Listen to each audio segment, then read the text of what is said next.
What does filmed for IMAX mean? It isn't just a movie that'll look great on IMAX's screens. It means that hiding from a sandstorm feels like fear in every flicker. And every triumph is felt in every sound wave. And the things we've only imagined, you can truly experience those too. That's what filmed for IMAX means. Get tickets to experience Dune Part 2 now and IMAX's exclusive expanded aspect ratio. Okay, everybody, we took this week off, but we're going to share one of our classic episodes. Enjoy.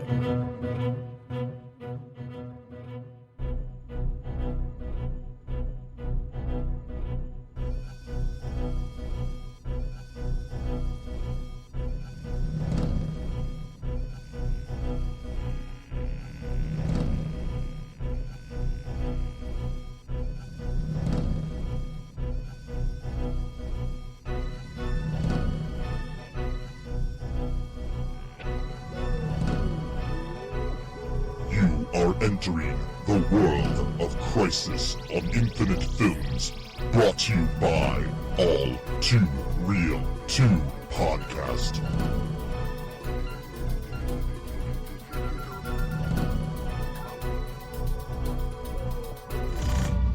Okay, everybody, welcome to the latest episode of All Too Real 2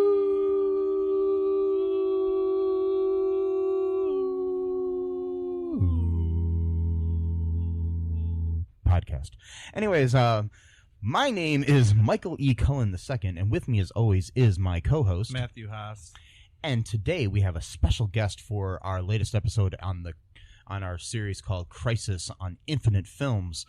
Dum dum dum. Anyways, our guest today is a returning guest, Jamal Wallace Knight. You may know him from his YouTube channel, Gaming After Dark, among other things, his illustrious film career and everything else. How are you doing? I'm good, gentlemen. How are you all doing? Fantastic. Oh, I'm good.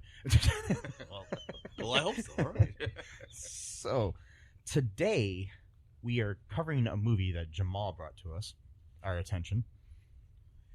It is the 2005 Australian-American film called Man-Thing, based on the Marvel comic. And I have to say, yes, you really wouldn't understand this. Even though it is a man thing, you definitely would not understand this. Nope. And I mean, let's just be honest. First off, anything with a hyphen in the title of a movie, you know it's going to be bad. That's just like that is like the recipe for disaster. If you have to put a hyphen in a movie, yes. I mean, I could deal with like a colon, but a hyphen, yeah, that's a kiss of death. Well, we all need colons. They kind of help us sometimes, you know. Yeah, well, that's what I heard anyway. We're in the street, you know. But yeah. So okay, now I don't want to give too much away in case there's anyone out there that hasn't seen the movie. We don't care. We'll spoil it. Okay, so well, my suggestion is watch the movie before you listen to this. If you haven't watched it yet, pause now. We'll be here. If I may, can I Yeah. do my voice as well? Yes. This is a spoiler alert that's coming up right now. The All Too Real podcast is not responsible for ruining this movie for you. At any time you feel like you do not want this movie spoiled, please pause this recording at any time so that we may continue. That's okay. awesome. Now, okay, so Man-Thing came out back in 2005. Okay, directed by a gentleman named Brent Leonard. He directed a movie like Virtuosity, came out like in 97, 98. Denzel Washington. And Lawnmower Man. Yes, and The Lawnmower Man with Pierce Brosnan. That one came out like 92. I think. Yeah, it was pretty early. Something. Yeah, it's like in early 90s. Okay, just round off early 90s. So Man-Thing basically takes place with this new guy comes in town, new sheriff in town. Now, please forgive me. I'm going to tell you a lot of fallacies in this because I'm from Louisiana originally, and the movie is supposed to be based upon in Louisiana. And okay, I'll say that for another podcast. But so the new sheriff comes into town, and he's supposed to be, just I guess, really disturbances going on in this place called Murder Row, which was supposed to be Murder Row, hint, play on words. Murder Row County. Oh, I'm joking. I know, right? Yeah. Ooh, like, where did that come from, right? So, first of all, for those of you all who have never been to Louisiana, first of all, there's no counties in the state of Louisiana. They're called parishes due to the Napoleonic Code. Google search the rest for details. So he's supposed to come in and supposed to do disturbances. He's like a city boy. Right, exactly. And they had these god awful southern drawl accents. I mean, I know some actors have to do that, but they just see the movie was shot in Australia, right? And all of the actors in the movie, with the exception of like two, one of which was the director Brett Leonard, are from Australia, and Brett is from the Midwest. Yeah, more specifically, Toledo, Ohio, where we all live. And yeah, not close to Australia, and no means. And I just want to get this out of the way. First off, I know Brett. No offense to anything, Brett. I'm just don't listen to this past this point, Brett. Turn it off if you're listening to this, or if you want to talk about the movie and be on our podcast, I'd be more than happy to let you be on. But I'm just telling you, we've only got a few good things to say about the movie. I don't want to hurt your feelings. I know how it is as a filmmaker when someone disrespects something you worked on. Like, when somebody walks out of a screening of your movie or something, you know how that can hurt. I'm not saying that for any reason, like the fact that you walked out of A Night of the Living Dead. But anyways, we're just going to say that if you want to be on the show and defend yourself for walking out of A Night of the Living Dead when it was showing, or defend yourself on this film, I know that I'm going to cause a lot of controversy here, but I don't care. And I might lose you as a Facebook friend, but whatever. I did love Lawnmower Man and Virtuosity. This movie? Not so much. I just want to know where the $30 million went, Brett. So now that we've finished throwing some shade, I'm sorry. I don't mean to be mean. Or maybe I do. Well, so the movie wasn't that good, apparently, as Michael Cullen had eloquently described. I just killed my film career, didn't I? No, you didn't. Nobody listens to this show. You're not. Hey! You're not John Landis. Okay, come on, you're okay. After Twilight Zone movie, come on, man, you're fine. I think Matt's sort of like red over the face over here. But so Rotten Tomatoes even gave it like a 17% rating. But yeah, so okay, for those who don't know about Man-Thing is actually, for those who don't know, is actually a Marvel comic. It was actually based upon the graphic novel series. For those of you who do know about Man-Thing, the graphic novel series, you actually do know the story of how he became Man-Thing. You actually saw him transition, transform, or my favorite word, transmogrify into a Man-Thing. And in the graphic novel series, he wasn't like Man-Thing wasn't really a bad guy or anything. He looked intimidating, he looked scary, but he wasn't really meant to like be this murdering killing machine. And that's kind of what they did in this movie. In the movie version of Man-Thing, they basically had him like a killing machine. Yeah, because this was more of a horror movie than anything else. Yeah, and I mean, in a lot of ways, Man-Thing is basically Marvel's version of Swamp Thing. Basically, I mean, if you think about it. So, yeah. It's like, as you said, this is like the generic version of Swamp Thing, I guess. Yeah. It's I don't know which came first. I wonder. Should look that up. I don't know. We should have done that. Yeah. And the Man-Thing, another like just thing I want to point out, Man-Thing is famous for introducing the character of Howard the Duck, which is another movie we've covered in this series and is already out. So if you haven't listened to that episode, please do, because that movie is the greatest movie ever. And it's thoroughly enjoyed if you're on toot. Yeah. You have to take toot, which is a drug that's mentioned in the movie that's never explained in the movie of what it actually is. Yeah, it's the only time it's ever mentioned in any context ever. Toot. Yes. The guy says, "I've been doing too much toot. Doing too much toot." I personally think that was like poppers, maybe. Poppers. Or maybe that was it. Maybe like that jalapeno was, poppers. Right, Like the like from Arby's, with the sauce and stuff. Jalapeno pop. They're good. It tastes good.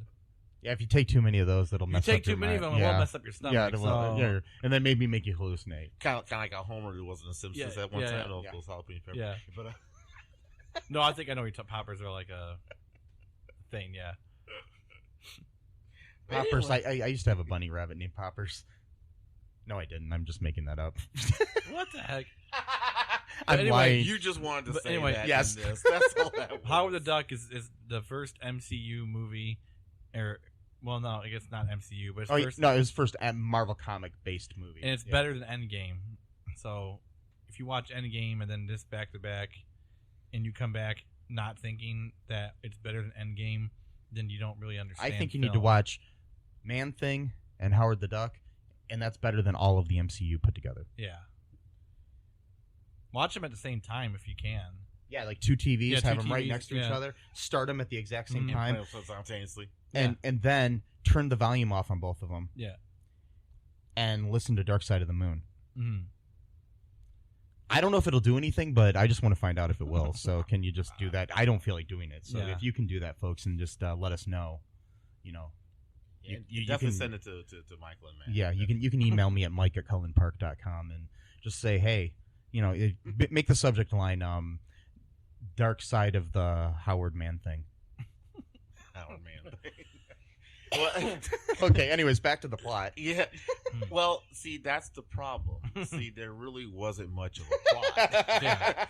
I mean, okay, honestly, when you're watching a movie, the first beginning part of the scene, you see this young couple making out, and there's a little bit of a sex scene, not like Pornhub kind of stuff, but like the girl takes off her top. All right, they're kind of getting on, and then boom, the guy gets sucked into he gets picked up, like lifted up in the air, and gets sucked into into the deeper part of the bayou, which really wasn't bayou, but right, let's call it that. And he just gets sucked into it, and then you don't know much about. You honestly don't see really much of the monster until like the last 10 minutes of the movie. So literally, we were sitting there for like an hour and a half, and we didn't even see its face until like the last 10 minutes. Yeah, we didn't see even his body outline until like the first hour of the movie. And that was just a little bit of an outline too. Like you just saw him kind of walking around and from far away. Right. And it moves so fast. Yeah. Like if you're not watching, when you blink, you're gonna miss it. Yeah, I barely caught it. I don't think it was meant to be caught, but it's just I mean, don't get me wrong, I like movies where I have a little bit of a mystery to it, because I don't want to start the movie in the first 6 minutes, boom, we know who the killer is. I mean, I like something to kind of build up to it, but it was just so long and kept dragging on, and it was like there were parts of the movie where you think that, oh, this is it, and no, it's not it. And it's like, you know what, you were hoping for the man thing to come kill you after a while. right. And also too, you mentioned this too when we were watching it, that even after a big reveal did happen, then it felt like the movie just reset itself all over again, like just starting over, like the same plot, and was like, oh, okay, so we just having two movies in one now, like what's right? I mean, it was just very. It was kind of, I wouldn't say it was thrown together necessarily. I think it was just more like dislodged. A lot of it. Yeah. I don't know. I mean, it's like, and like you said, the acting was just so god awful. Anyways, I mean, no offense. I mean, I do appreciate the fact that these Australian people were doing an accent other than their own, and I didn't realize that they were all Australian at first. Right. I just thought they were Americans doing bad Southern draws. Well, I mean, and I don't knock them for it either. You know, I really don't. You know, I think it was just that, And it's just this isn't really the actor's fault. I would say it's more of maybe the producer or director because he didn't really educate some of the actors enough about the area or climate they were doing it in. And I think maybe that would have been probably a little bit more helpful maybe had they done that. But it was just very long and dragging. I mean, for a Marvel movie, this is definitely one they don't talk about. So like in the comics, the guy that turns into Man-Thing, Dr. Ted Sallis, or Theodore Sallis. Yep. In this, they changed him from that to turned him into a shaman and Seminole chieftain named Ted Sallis. Wow, like a witch doctor. Yeah. I mean, So he's still a doctor, but just not licensed, not a medical doctor per se. Right, and then that was another conflicting thing. Like one part they said he was a guardian, then they said that he was protecting. Is he a guardian of the galaxy? I would say more of a guardian of the bayou. They said the guy said something about what was it? What he said? Guardian spirit of the nexus of all realities. That's like some, interesting. That sounds like something you say on LSD. Yeah, it does. I mean, it does. They used to be my title when I was really? Working for that one company that I'm not allowed to talk about. Oh yeah. Oh, because they're on Nexus, right? Right. Shh. Right. And there was kind of a plot, but it was just very, like, basically it was like an oil refinery bought some of the land, right, and then they sold it to a guy who was, quote, part Indian. That's not my words. That's in the script. Yeah, that's actual quote. Yes. Yeah, and or Injun, as I think they said. Whoa, they did say that. Oh wow, really? Yeah. Wow. And so then part of it is like, the sellout guy who took the money and ran, blah blah blah type of thing, and then there's the other guy who's like, he's kind of like a spiritual dude, and he actually thinks that the creature's actually a good guy, which we learned that he's not, and he's not. He's just basically what I guess we would call a chaotic neutral / evil, just like just angry at the destruction of the earth and is just out to punish anyone because of it, like right. Which again, that's not really Man-Thing as a character, though. He's not a villainous killer, especially too the way that he killed people in this movie was really brutal. I mean, it's a horror movie type stuff. I mean, filling that guy with oil to the point where he's practically full of oil and shit like that. Like, I mean, and then it's like, I mean, it was just horrible, man. It was like gruesome, like Man-Thing wasn't like in the graphic novel series. He wasn't gruesome like when he defeated his enemies, and stuff. And he did protect people. Like this one didn't protect anybody. Like, he had an attitude problem. Like he was bipolar. Well, he's more protecting the land than anything, which I guess makes sense. But still, I just think he hates humans. Yeah, but he's killing all the wrong people though too. Yeah, he was killing people that were on his side. So yeah, it was just kind of right. Like like the first couple in the very first scene, like they didn't do anything really. They were young teenagers. They had sex in a horror film. Yeah, well there you go. Well, okay, that would make a lot of sense. It's they should have known. I'm just. You should always be aware before you have sex if you are or are not in a horror film. I want to say something about that part. Yeah. Man, I really do. Go ahead.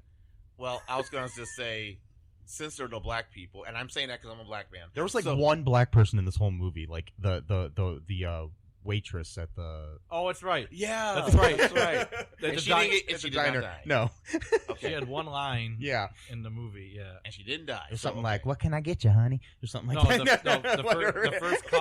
The first coffee's free for the new sheriff. Oh yeah, Whatever. First coffee's free for the new sheriff. Yeah, that's it. I was waiting for. And don't forget, they just had, and the sort of problem with having some, not all, but some international actors that assume American culture. Yeah. Sometimes it's not a good start. Like, for example, like out of nowhere in the middle of the movie watching, there was a security guard that in the background at his office, he has like a Confederate flag. Like, now, I'm not offended. I'm really not. But it's like, where the fuck did that come from? I think that might actually be on purpose, though, because those were the bad guys. Right. So I think they were trying to... imply that maybe they're racist, you Okay. know, like, you know, Proud Boy type people or something. Proud Boys. Proud Boys. So Alt-right, whatever you want to call them. Yeah. So the man thing had to kill the boy thing is like, I like the good old boy. But he like, was killing all of them, though. Plus, too, they did drop the hard boy, though. Boy. Just good old boy. Boy. Never mean no harm. We thought and never saw in trouble with the law since the day they was born. Okay,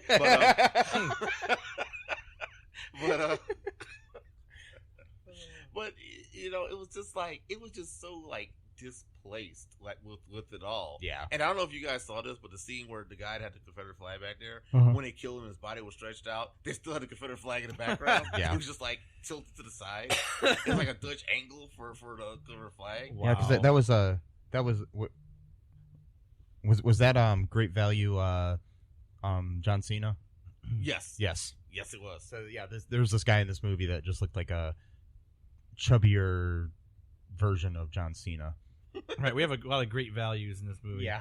We got. Right. I wrote it down. We got great value Rip Torn. I wrote down. Yeah. Great value Sean William Scott. Yep. Yes. Great value Yul Brenner, Yeah. which is Renee, the character who is the quote half Indian, Yeah. who's the sellout, which we turned out wasn't really a sellout after all. I'm guessing, or I don't. I quite was remember. confused I'm as not sure hell. what his I Yeah. think he was more like a tragic hero. I tragic guess you would hero. say, It's in like a that Severus case. Snape type of thing. But we whatever. did actually have a successful actor in this movie. Yes. One. He got killed in it, but Yeah. Alex O'Loughlin, who now stars on Hawaii Five-0. So there you go. Something good to have it did Yeah. come out of the movie. And I'm he I'm had, sure like- he's proud of this movie. and he had like the most brutal one, maybe not the most, because the guy with the oil it was the kinda worst. quick. Yeah. His was quick, but his body was like cut in like 17 pieces all Yeah. at once. But yeah, it was Kinda a quick just one. disappeared almost. Yeah. But also there's a guy in here. There's some good lines in here too, like the guy who's like the guy that said, "Boy," he's like, "We're gonna finish it," in the car talking to his son or whatever. I don't remember. He's like, "We're gonna finish it," and They did that Dr. Evil like laugh. yeah, at the that's right. end. They had this villainous laugh, and they had this really dark violin music And orchestra. it was like way too long of a laugh. It was too. They're like, I think they were just doing it just to fill the time Yeah. and shooting right there, like, you know. And then there's a guy in there who says, "Do you smell that? That's the perfume of my future." Yeah. Yeah, I didn't Yes. understand that. Me I either. don't think anyone did. What was the line? He was like, you're supposed to be investigating the murders, not the Oh, educational system. Yeah, ain't, that's just, ain't you supposed to be investigating the murderer instead of our educational system? Yeah, and that was Yeah. when the new sheriff was making out with this school teacher. well, I actually enjoyed that line. That was the very few actually kind of clever lines in the whole fucking movie. Yeah. Yes. And by the way, the movie was written by me, No, it was not Oh, written by you, Matt. No. do you really want to take credit for that? No. Do you seriously want to take credit for It that? was No. written by a guy named Hans Rodinoff. Rodinoff? Rodinoff?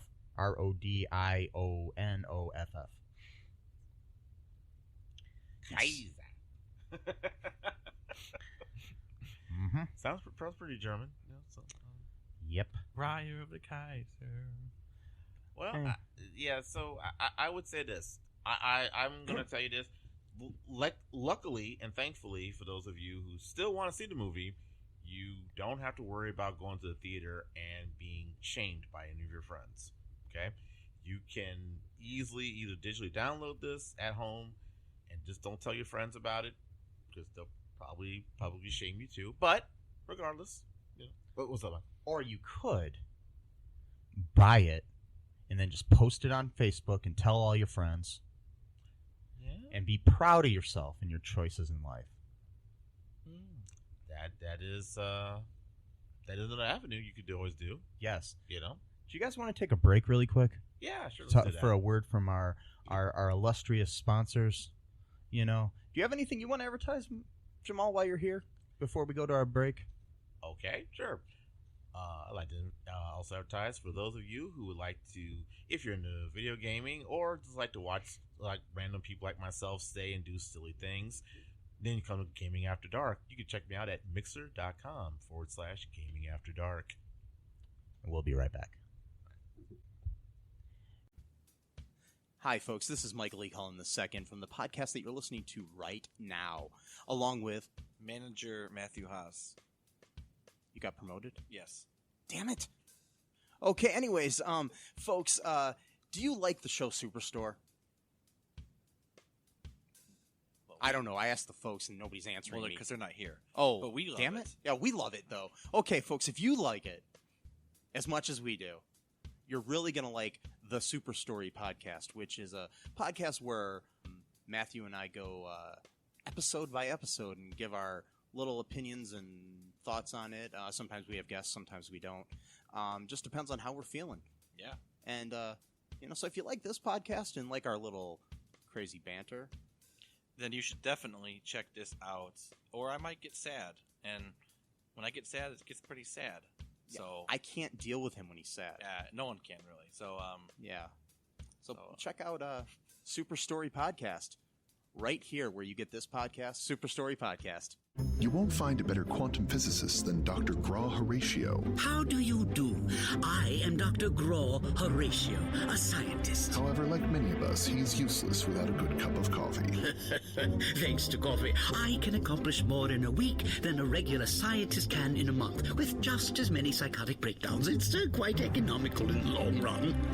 You can hear Dr. Horatio and his exciting adventures in the upcoming radio comedy, Magus Elgar. Visit MagusElgar.com to download your copy today. And we are back. Welcome back to ALL2REELTOO. All right. It's the podcast where we only speak with authentic Louisiana accents. You mean the fake ass Louisiana? Exactly. Okay, anyways, this is all two accents. It's All our two. new All two podcast accents. where we just talk in a different accent each week. I'm just into the Matthew McConaughey one, all right? All right. Be cool if you did. Oh, wait, anyways, Wow. okay, so we're gonna jump into a little bit of trivia about the great film that is 2005's Brett Leonard directed Man Thing. You go first, Michael. Okay. Interesting fact here about the movie. Very interesting. Do you want to guess how interesting it is, Matt? Like a 9 out of 10, maybe. Pretty close, yeah. Okay. Like a 10 out of a 10? Pretty close. Yep. Maybe Wow. maybe an 11 out of 10. Okay. Anyways, it's a. There was a test screening for the film that was held, in which, guess what happened? What happened? A lot of the audience walked out before the movie even ended. I am shocked. Shocked, I tell you, shocked. I mean, I don't know who would ever do that. That's just rude. I mean, you don't walk out of a movie before it ends. Wow. Yeah, why would you do that? Why would anybody ever do that? Well, maybe they all had to go to the bathroom, or maybe they had their kids, and the kids were, The babysitters all were calling and like, the kids were crying, and they got scared. The kids saw the Man Thing, and then they got scared. About an hour and a half later into the movie, they got scared, and they walked out. So maybe that was it. yeah, I mean, I've never, and I'll say this true, in a movie theater, walked out of a movie in my life. I think I've done one. No, I will say the only time I ever did, and that was because the projector was broken, and I had to be somewhere, and they were like, "Oh, it's going to take us about a half hour to fix this projector," and we had to be somewhere. So, okay, and that was super bad. I ended up seeing the movie later, though. But I'm just saying, if I would have stayed and continued watching the movie, I would not have walked out. I've actually sat through some really bad movies and never walked out. I've been to some pretty bad movies. Never walked out. I'm sensing shade right here.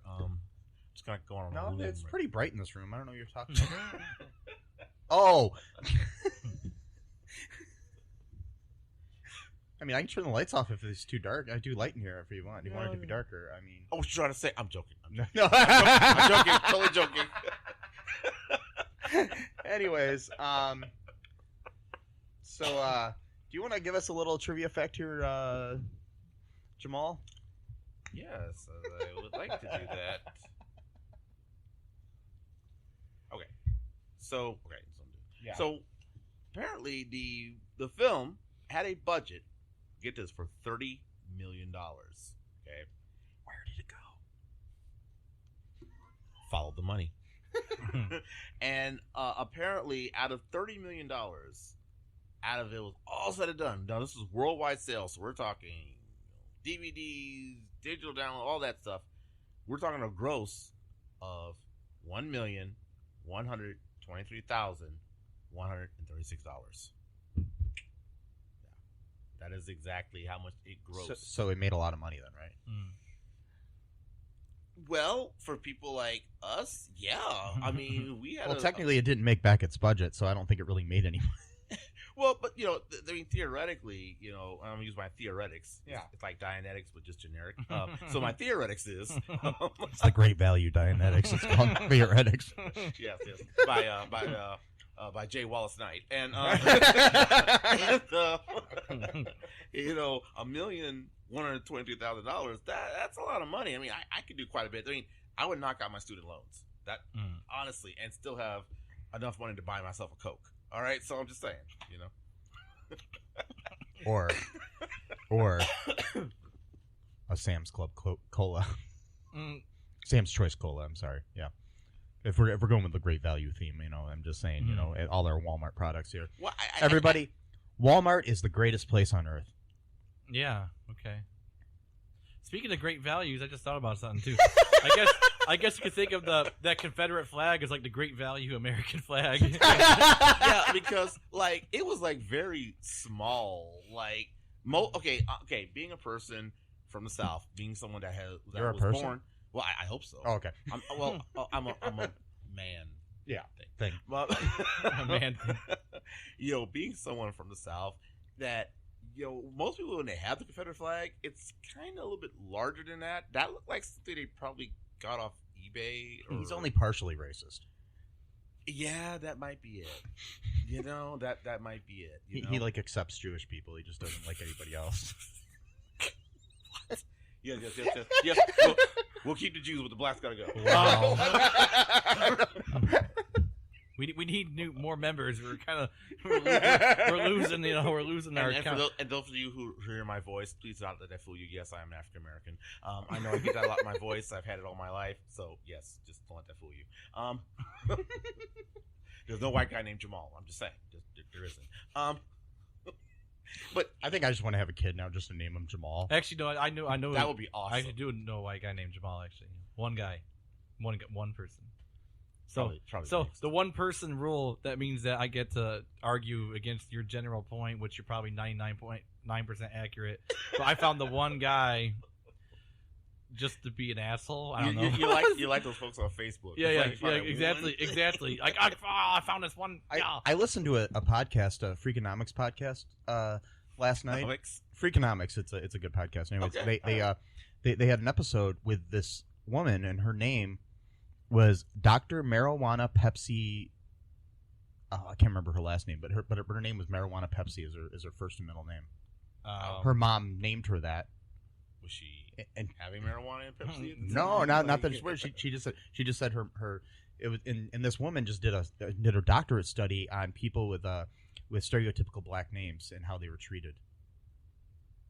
Huh. And it was really interesting study and everything. And she's overcame a lot of stuff because in school she was treated like shit because of her name. Right. Yeah. Yeah, and it's just weird.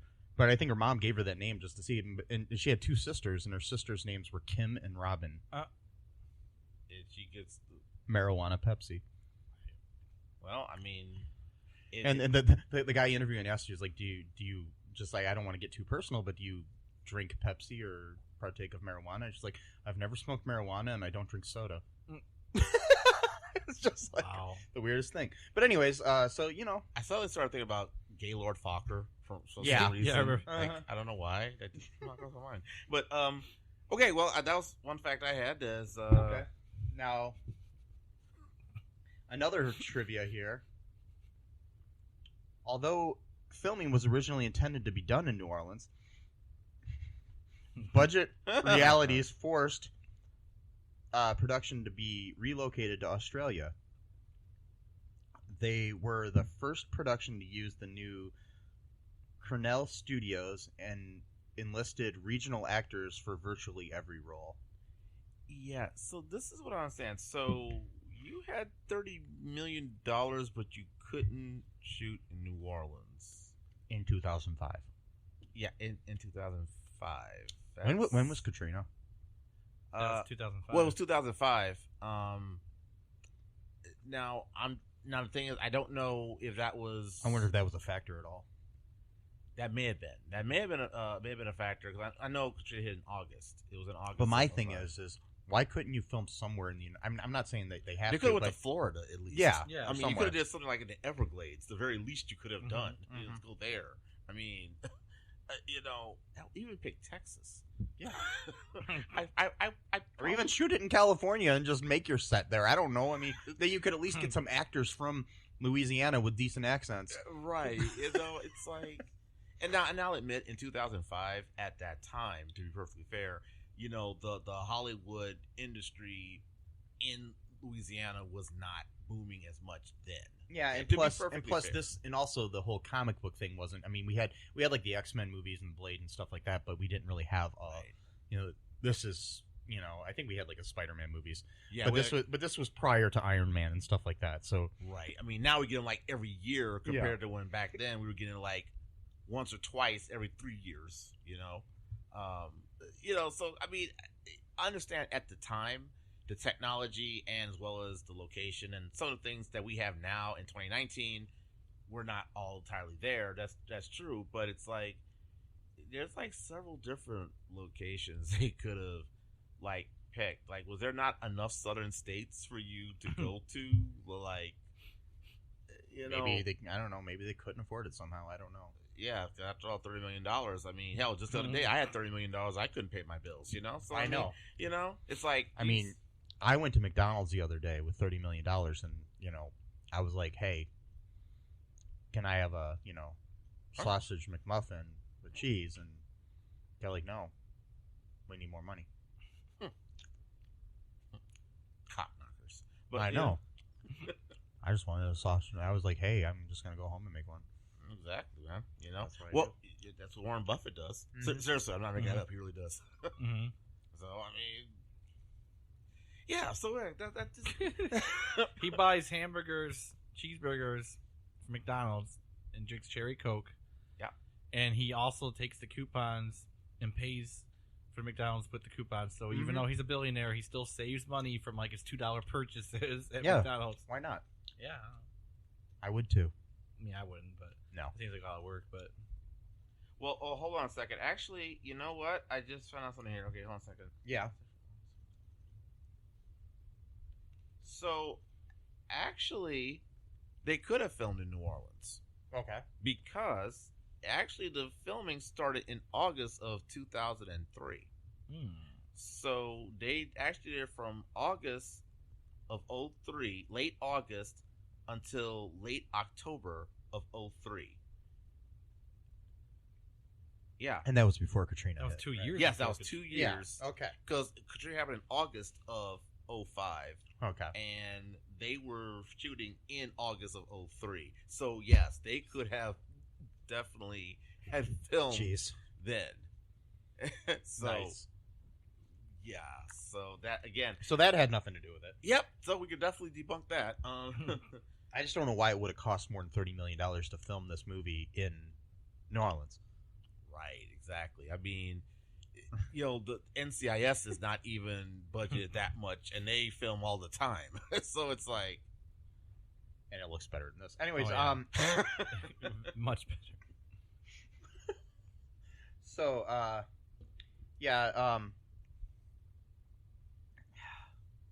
I don't know. This movie really upset me, guys. I'm not upset by it. I just can't. I guess I could say that.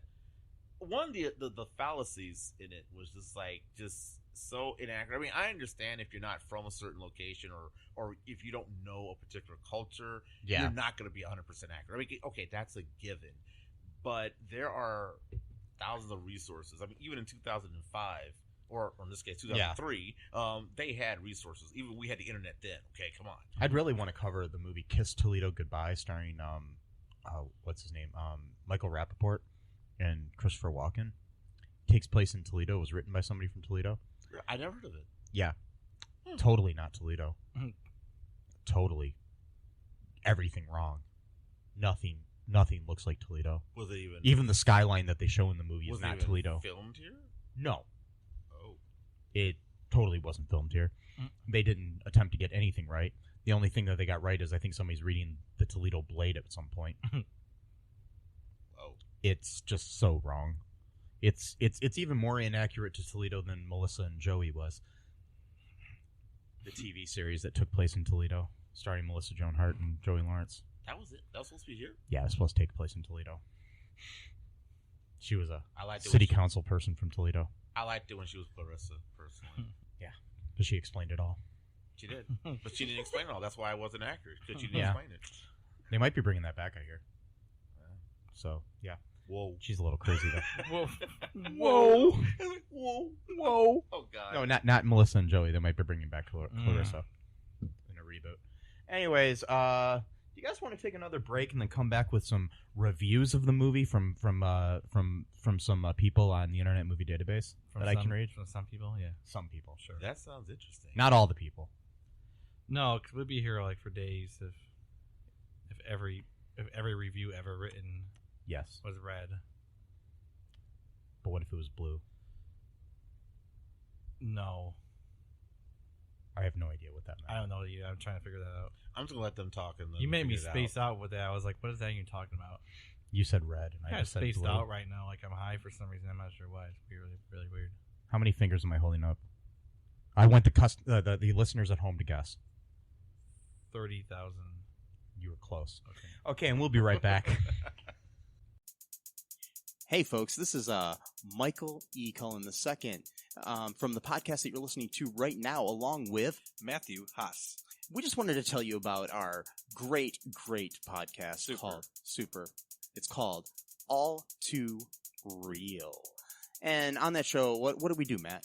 We watch biopics, and then we talk about whether or not the movie matched up with the real story or not. So It was a lot more exciting than that, though. Yeah, so we analyze the real story and the real story. Get it? Get it? Real. You know? Yeah, they're spelled differently, Yeah. folks. You can guess which one I said which way. Uh-huh. Anyways, so sometimes we have guests, sometimes we don't. But we talk about great movies like Shattered Glass and The Social Network and Futile and Stupid Gesture, among others. Those are some of the ones that we've covered so far, and we're going to cover a lot more. So please subscribe on Stitcher, Apple Podcasts, Google Podcasts, wherever you find your great, fun podcasts.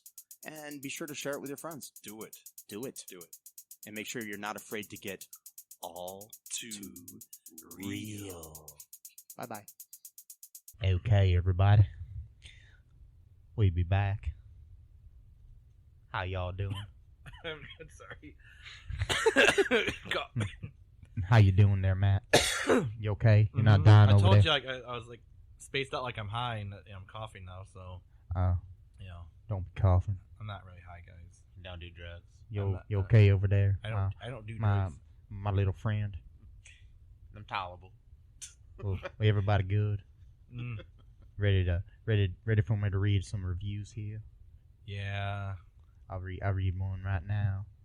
It's a 10 out of 10 on the Internet Movie Database. Database. Which is it? Is it data or data? I don't know. I do data. I like data. Data. better. I do too. Did you know that basically the pronunciation of that word changed because of Star Trek: The Next Generation?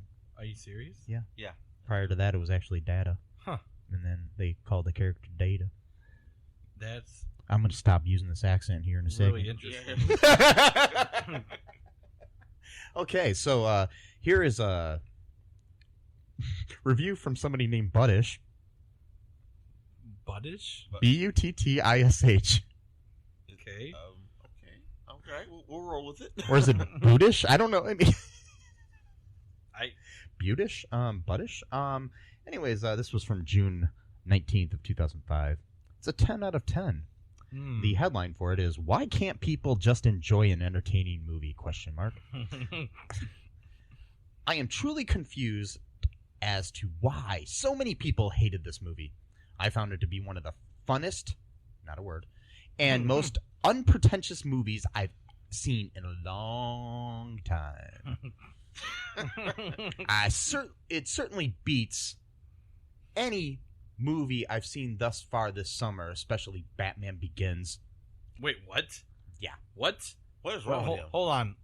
He thinks Man-Thing from 2005 is better than Batman Begins. Yep. Wow. And Revenge of the George Lucas Sith. I think he means Revenge of the Sith, but he just Okay. I think that was his way of throwing shade at Revenge. I'm pretty sure Revenge of the Sith is a lot better than Man-Thing. Really? Anyways, I suppose it's just indicative of our over Bruckheimered movie-going public who think quote-unquote good films have to be dumbed down. And then he said EI instead of IE, which he should have said. Anyways, by saying dumbed down. Yeah, Okay. exactly. I just find that hilarious. He said EI, Revenge of the Sith, Batman Begins, Spider-Man. Shouldn't say IE instead of E. Yeah, exactly. I before E.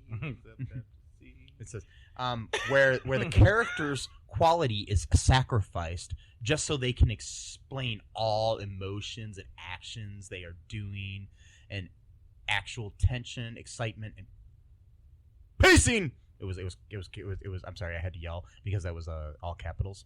So I think that I was supposed to yell. I didn't mean to break your eardrums. Thankfully, I have a little hard of hearing in one of my ears. So how's it going?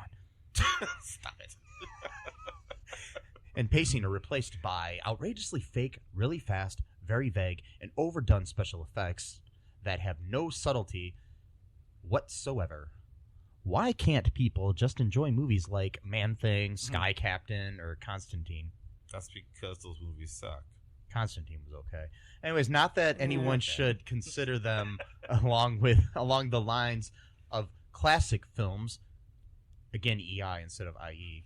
What is wrong with this person? Indiana Jones, the original Batman, etc. But take them as simply entertaining films that are just to be enjoyed. Anyone else think so? I'm waiting for you to snap your fingers at the end, like. Anyways, so that was a good review. They liked the movie. That was a 10 out of 10. Okay, I just wanted to say one part. Okay, look, I understand, and there is a place in my heart for some of those movies. Yeah. That like are just for entertainment. You know, that it's not to like overthink. It's not to that. I mean, yeah. There is this place in my heart, but this is from Marvel. It's a $30 million movie produced by Avi Arad, Kevin Feige, the architect of the MCU, right, and Stan Lee. Right. This is not just like some movie like that. It's like, okay, look, my favorite movie I love to watch, I'll never get tired of watching, is Shaun of the Dead. I love that movie. That's a good movie, though. You know, that's just some movies. There's just something out there that, yes, you just watch just for pure entertainment. But this is Marvel, dude, we're talking about. This is like, you know, based on a graphic novel series. You know, everybody has read a Marvel comic once in their life. Okay. Just once. Or at the very least. You know, the very Just least. once. That's all you're allowed. Just once. Why is he talking like that? He does that sometimes. I don't know what's going on. Like, I feel like... I don't know why he does it either. I'm addressing myself in third person. Mike is a very strange person. But he has a microphone. I'm just gonna let him I'm go. sorry. I'm gonna let him go. Okay. Yeah, that's all. You want me to read another one? Yeah, sure. Okay. Sure. Here's another 10 out of 10. Another 10 out of 10. Wow. Yeah. From Tono Fun Number 1. Sorry. Ton of fun number 1. Okay. Ton of fun number 1. Wow. Ton of fun number 1. That's fun to say. Anyways, it's like that Brew and Chumbawamba. Yeah. That's right. I get knocked down, but I get up again. Have a beat me down. Okay. Anyways, this is a 10 out of 10. This was amazing. What? You see, this was a ballsy move to make because not many people have heard of this classic Marvel character. I'm just saying it how they wrote it. All right, that's okay. Fine. That's fine. No, you're okay. Now, I love movies. I work at Blackbuster, it says. What? So it's like a black market blockbuster? Is that what that's like? Or is it like a Blockbuster that just carries movies starring African American people? I'm just confused what the hell it is, Blackbuster. I think he meant Blockbuster. Yeah, I think you just spelled it wrong. Spell check. Spell check. Yeah, it's BLACK Buster. He also said that not too many people have heard of this classic Marvel character. Okay, anyways. You're there Blackbuster. I mean. Yeah. I used to work at Blockbuster, but I don't know. I'm confused. He says, so I'm kind of a nerd. Now, I have seen some, S-U-M, by the way, that's how you spelled some, big-time movies produce crappy effects and cinematography, but this is a film that has surpassed The Matrix as great / expensive, for some odd reason, a random number 0 cinematography. It's like one word, 0 cinematography. I think he accidentally typed the 0 there, so I'm just gonna. I think he was drunk or high when he wrote. Yeah, this, or he was just so into it. He was like in a zone. Yeah. So it's better than Matrix. Yeah, I always hope for the best when a studio tries to make an inhuman character lifelike. This movie made the most outstanding, complicated character look like an actual thing. It is the most amazing graphics I have ever seen, but it looks like there was no CG in it at all. No, I'm pretty sure it was. Amazing. 10 out of 10. Ada. Like out of 10. OUTTA, right? Yeah. Yeah, I gotta figure that. Out of 10. That's probably her brother. I'm just telling you now. That's probably her brother doing it. Probably. I'm not saying it is. Just saying probably. Maybe he does work at Blackbuster then. I mean, I'm just saying. I'm not trying to be racist. I'm just saying. Maybe that's what he means. No, you're not racist. You have a color TV, so no, you're not. You have a color TV. What? I have a black friend. His name is Jamal. That would be me. That would be me. I got my quota. My quota. No. I met. What's that? I put on Facebook that time. I put arrow. Yeah. I remember that. No, I have several black friends. I swear. Wow. I'm not racist. All right. Stop it before Jesse Jackson come down here. Hey. Is he still Cool. alive? Yes. Cool. Oh, I thought he died. I would love for him to come by. I want to interview him for my podcast. Okay, well, all right. Well, go on down then. Just ask him to read some Dr. Seuss like they did on SNL that one time. Wow. So, that was kind of interesting as far as reviews. Yeah. Like, I mean, look, I understand everybody, has a guilty pleasure, and everybody has, like, certain, that it appeals to some. Some of these movies have an acquired taste, understandable. But yeah. I just don't know about it passing this matrix of cinematography and, like... Because when you think of the highlights of the history of special effects in film, you think of bullet time in The Matrix. You're right. And then you think of Man-Thing. You think of the red weird vision effect with the jumbling thing going on. That's what you think of. And the hand going through the guy really badly in Man-Thing. You think of like the slow motion for no apparent reason when the guy gets killed. Oh, that's what you think of. Yeah. So I don't know. I'm going to pause really quick. Screw Why did I say that out loud? Uh-oh. Hi, folks. Okay, one last review here, folks. This is a 1 out of 10. Ooh. From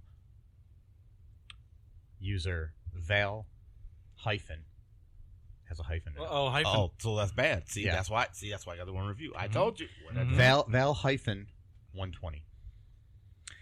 The headline is "Gaw awful" and then some GAW apostrophe God. God awful. Yeah, it's not. There's no D in there. It's gaw awful. Oh, okay. And then some with a bunch of dot. They didn't want to put down the D. So okay. Oh. Anyways, no, nobody wants to put down the D. Anyways, Wow. What the hell am I saying? This movie shouldn't have just been burned out in the swamp it was filmed in. Marvel and Lionsgate films, not Lionsgate. I'm just saying how they say it. Need to brace themselves for the truckload of letters the Native American community is going to write to complain about this sewage sludge. Yeah, it was pretty offensive to Native Americans. To be fair, he was part Indian, so only part of them have to be offended. So. And now, was this Native American Indian or like Indian? I think more like how. It don't matter. Okay, part Indian. That's I mean, is this more like Graham Greene or Cal Penn? Which are we going for here? I'm just trying to figure this out. I would say Chief Running Water. Oh, okay. So, and I'm probably not helping right there, being offensive by talking about how offensive the movie was. Okay, that didn't help. So anyways, so I had a few friends tried to watch it all the way through. T left after 30 minutes. Dan left after an hour. Out of give, I think they meant 5. Only one of us lasted the full 2 hours of trash. It was actually an hour and a half, but they might have watched it on TV when it had commercials, probably. Yeah, probably so. Yeah. The camera work is beyond pitiful. The budget obviously did not include extras, site locations, or something that would have passed as a plot. Again, Hollywood takes a D character and tries to make a major motion picture. Oh, come on. I wouldn't say. Yeah. As a 25-year comic book collector, I can count on one hand how many of my friends even knew who Man-Thing even is. This movie trashed the entire premise of the Man-Thing story. For the record, I am surprised that they even released this crap at all. Yep, 1 out of 10. Well, I mean, okay, to be in comparison to what the person was saying, I mean, there were parts of the movie we were watching. Even we kind of said to ourselves, okay, is this gonna happen yet? Like, okay, is that the Man Thing? It was kind of like it just kept dragging on and on and on, and I think that's the part that made everybody say, okay, I'm done. Like, we were like over an hour into it, and we still didn't even get to like the climactic part of the story. Barely saw the Man Thing by then. Right, exactly. So it's like, yeah, maybe they're onto something here, And it kind of makes you wonder, like, kind of going back to what you said about the where's the money. So where'd that other $29 million go? Exactly. Like, did you have to pay it back? I mean, was it?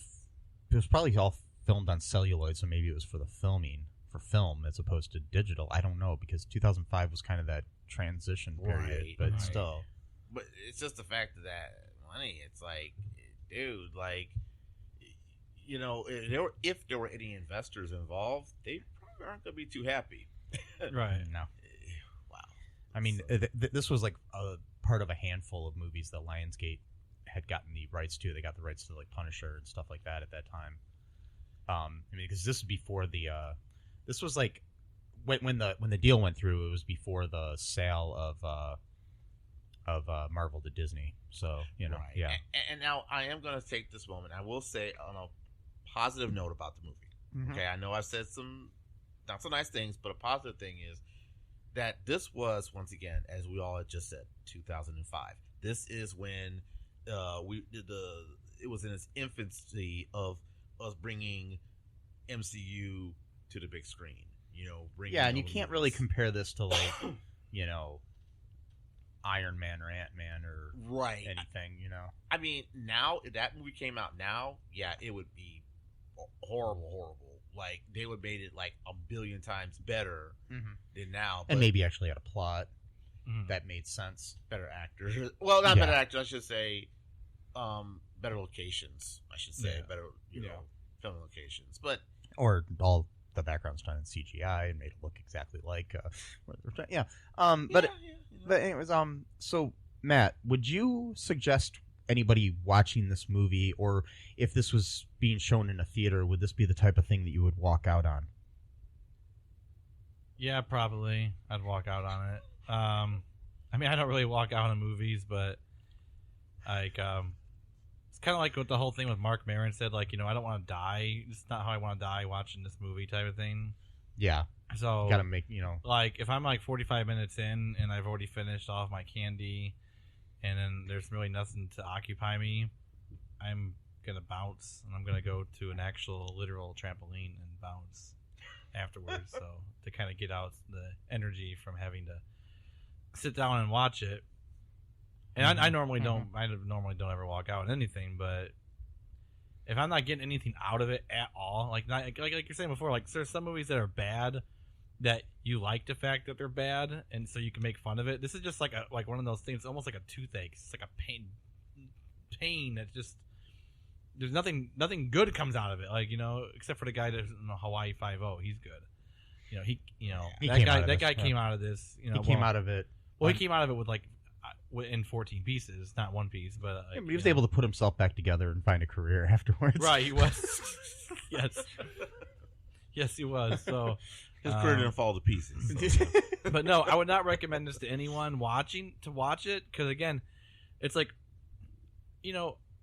we've seen a lot of bad movies that are funny to make fun of, right? Like for example, Jingle All the Way 2 with Larry the Cable Guy. Terrible movie. But he should have been in this movie. It was funny. He'd have fit in this movie. He would have. Oh, God. With his bad he Southern been accent. Like, get her done, and I'm going to take my Prilosec now. Type of thing. Kill that guy with some Prilosec OTC. Right. You know what? I'm going to go find that man thing, and I'm going to get her done. Exactly. Exactly. See, that would have... Did I ever tell you my my imitation of the of the Blue Collar Comedy Tour? No. This is it. You might be a redneck if you get her done. That's it. Yeah, that's pretty much it. That's the whole thing. It's like, oh God, don't get me started on the blue collar bullshit, right wing bull crap. This is what blue collar working class people like. No, actually, none of the working class people I like that shit at all. You are stereotyping these people because you yourselves are rich assholes, and then you think that the people beneath you think this is funny. Like, let's talk down to these proletariat people. There's a running while they're theme drinking of our their champagne and eating their sushis while they're sitting there. I'm a redneck. Fuck you. Yeah, there's a running theme of our hatred for Dan Whitney on this show. So Dan Whitney, a.k.a. Larry the Cable Guy. His name is Dan Whitney, by the way. It's not Larry the Cable Guy. It's Dan fucking Whitney. I would really appreciate it if you guys could tell me how you really feel. Okay. Yeah. And so we reviewed. I can't even talk straight when I get on this. Yeah, we've reviewed a couple of his movies. Two of his movies. One of them we've released so far. We still got to release the other, but okay. The next one's going to be released probably later this year. But okay. yeah, it's but anyways, it's yeah. I tell you what, Dan Whitney is a comic and acting genius. He is the greatest thing to ever come to cinema or to stand-up comedy. He's right up there with Laurence Olivier. Another Larry. Yeah. And right. I caught that. Yeah. And he's right up there with Richard Pryor and George Carlin as far as comedy goes. I'm just gonna roll. I'm just a guest here, so I'm just like, okay. And if you believe anything I just said, you might enjoy Dan fucking Whitney. Wait, so is that like a porno, Dan fucking Whitney? Yeah, it is. Sorry, it's a really old one with Dan Rather fucking Whitney Houston. Whoa, oh, what the fuck? Whoa. It's obscure. Did that really happen? I hope no. Okay, I didn't know if I hope not. I didn't know if it was a real thing that happened or not. If they were like had an affair or were they going on? I don't know. I hope not. God, I hope not. Wow. Dan Rather was the first person named Dan I could think of. So Wow. Wow. There's like 1,000 other Dans out there. We just picked Dan Rather. Right. Lieutenant Dan. I mean, Right. you know. But it's more enjoyable when you think about Dan Rather and... Is it more enjoyable? No, it's not enjoyable at all. No, not at all. It's neither scary. one of them, actually. It's I'm just disturbing. saying. It's kind of disturbing.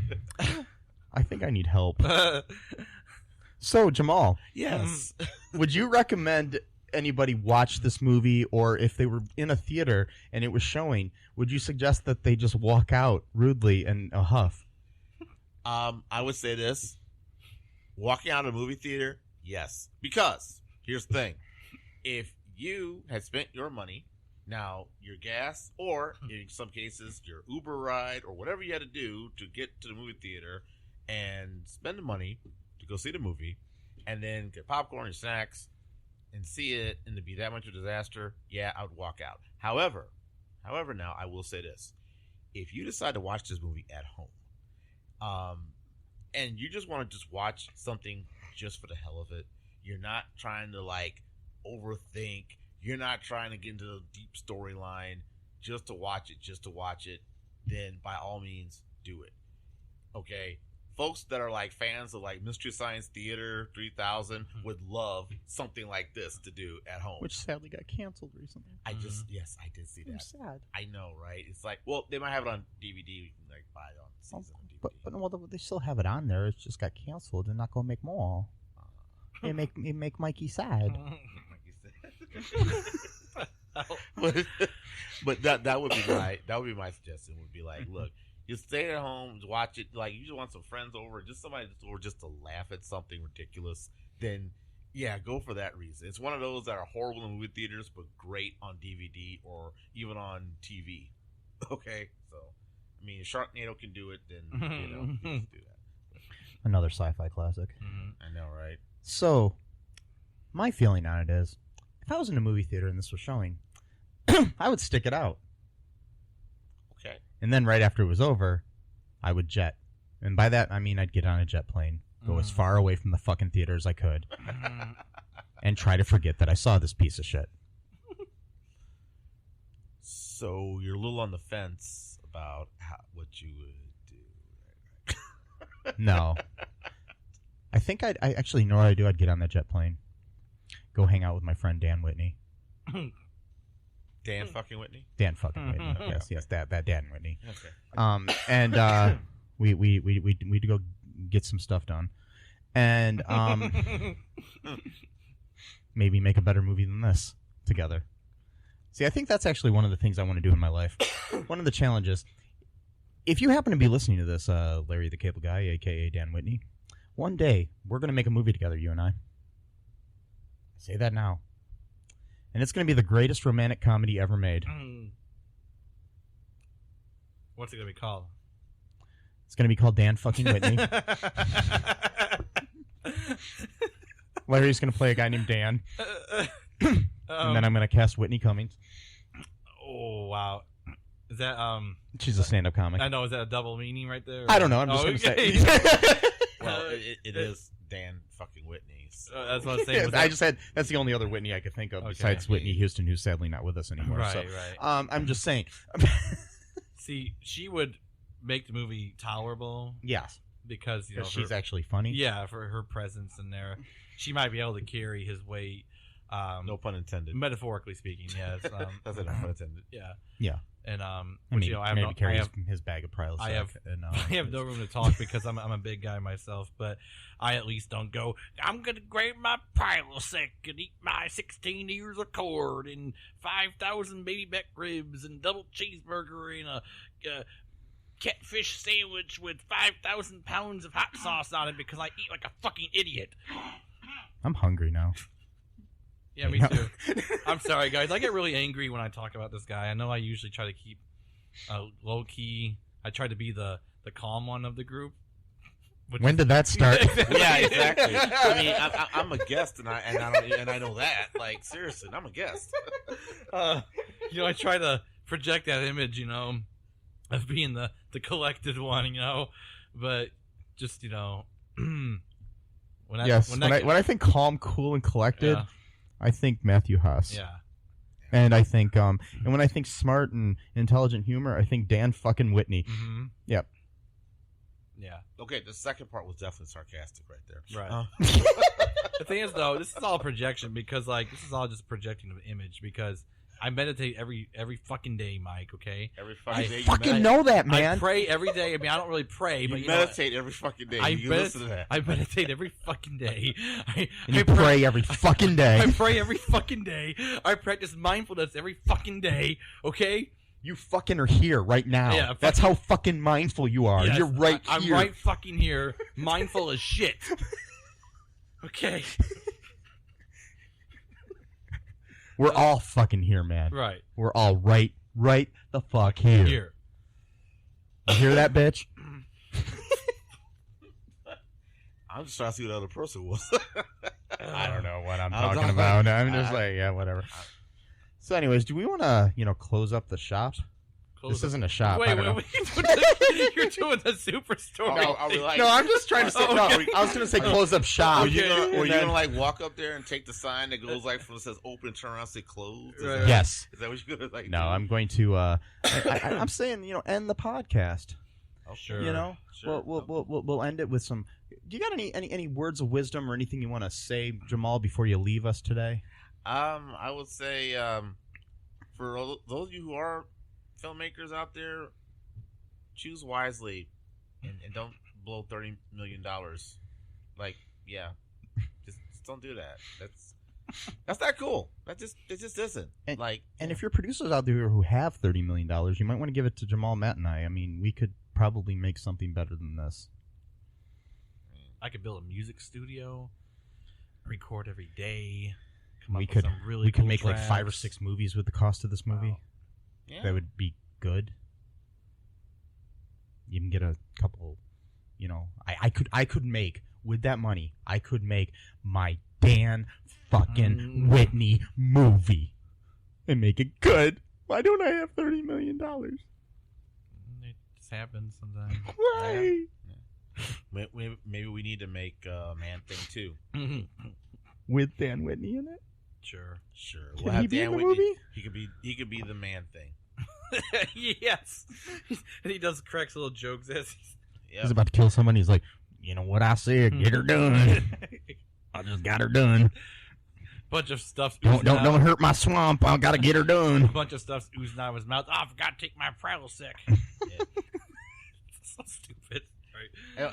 I'm gonna ask you guys why you got a problem with Dan Whitney. I'm gonna wait. I'm gonna ask y'all at the end of this because I just gotta know. Why do we have a problem with Dan Whitney? We just told you, didn't we? Kind of. Have you seen Tooth Fairy 2? I've heard of it. Watch Tooth Fairy 2, and then come back and tell us how you feel tell us about how it. you feel about that movie, and we can do like a revisit. a revisit of Tooth Fairy 2 with you as a guest, and we can review that movie together. All right, I will do that. And if you want to, the other movie we watched with him, Jingle All the Way 2. I didn't know that's the one that was. Tooth Fairy 2 is the one that was the worst. Sorry, I kept saying Jingle All the Way 2. That one wasn't as bad as Tooth Fairy 2. That one just had a creepy guy trying to molest kids. But yeah.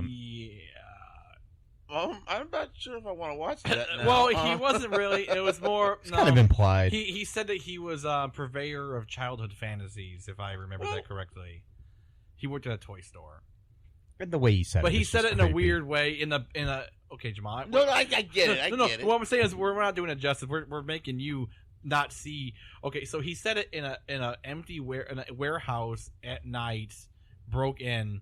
That's kind of weird to be saying it at a warehouse at night with a flashlight, and you broke in and you say I'm a purveyor of childhood fantasies. And you're saying it to Dan Whitney. And you're saying it to Dan fucking Whitney because they were having sex during that scene. No, I don't know. And then, God, this is really getting out of hand. This is podcast. Why don't we just stop now? Okay. Yeah, I'll just watch it. And I just want to thank Jamal for stopping by today. Yes, thank you for enduring this and enjoying that and not walking out.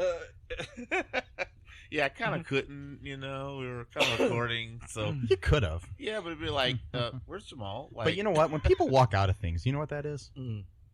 It's rude. But for now, guys, I'm going to say bye-bye. Thanks for listening to All Too Real 2 podcast, a Cullen Park production. Produced and edited by Michael E. Cullen II. Music by Matthew Hawes. Subscribe and share the show. Visit us at cullenpark.com.